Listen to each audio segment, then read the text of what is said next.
રાજનગર મિલના કર્મચારીઓ આજે કામ પર નથી। આજે તેઓ લડી રહ્યા છે પોતાના હક માટેની લડાઈ।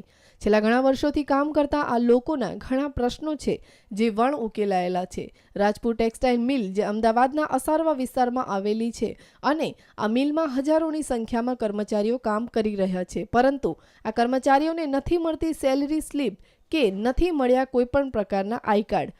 રાજનગર મિલ કેન્દ્ર સરકારના હસ્તક છે। આ માંગ સાથે આજે 700થી પણ વધારે કર્મચારીઓ હડતાલ પર ઉતરી ગયા છે। આ મિલમાં મહિલાઓ માટે પણ કોઈ ખાસ સુવિધાઓ ન હોવાથી મહિલા કર્મચારીઓમાં પણ રોષની લાગણી જોવા મળી રહી છે। लेडीज ने कोई चेंजिंग रूम की सुविधा नहीं। हमने पगार सैलरी आपे है, पाउचर हमारे जोड़े कोई सबूत नहीं। पीएफ पीएसआई कपाय है, हमने कोई दवा में पड़ी एक्शन फॉर्म बॉर्म भरे तो हमें रजा कोई भरी नहीं आपता। पीएफ कपाय है, भी हमारे जोड़े कोई प्रूफ नहीं।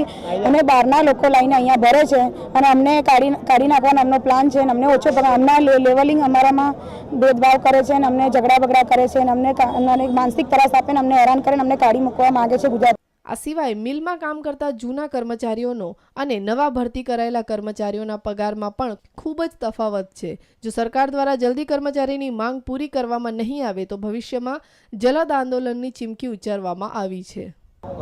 માંગ पूरी नहीं થાય तो અમે 3 દિવસથી તો ભૂખ અમે લોકો 3 દિવસથી હડતાલ ઉપર તો ઉતર્યા છીએ અને કાલ સવારથી હવે ભૂખ હડતાલ ઉપર ઉતરીશું। જો નિર્ણય નહીં આવે તો અમે લોકો જેટલા બી આગળ જે બી આવતી હશે કોર્ટમાં કે ગમે ત્યાં કોઈ બી જગ્યાએ જવું પડતું હશે અમે લોકો જઈશું।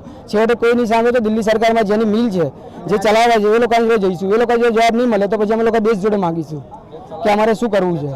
અમદાવાદ શહેરમાં હવે જૂજ કહી શકાય તેટલી જ મિલો ચાલુ હાલતમાં છે। તેમાં પણ આ પ્રકારે કર્મચારીઓ સાથે આવું શોષણ કરવામાં આવે તો મિલોની હાલત શું થાય અને આટલી મોટી સંખ્યામાં આ કર્મચારીઓ બેરોજગાર થઈ જાય। કેમેરામેન મિત ભટ્ટ સાથે મિહિર દુધરેજિયા, ન્યૂઝ ઓનલાઈન, અમદાવાદ।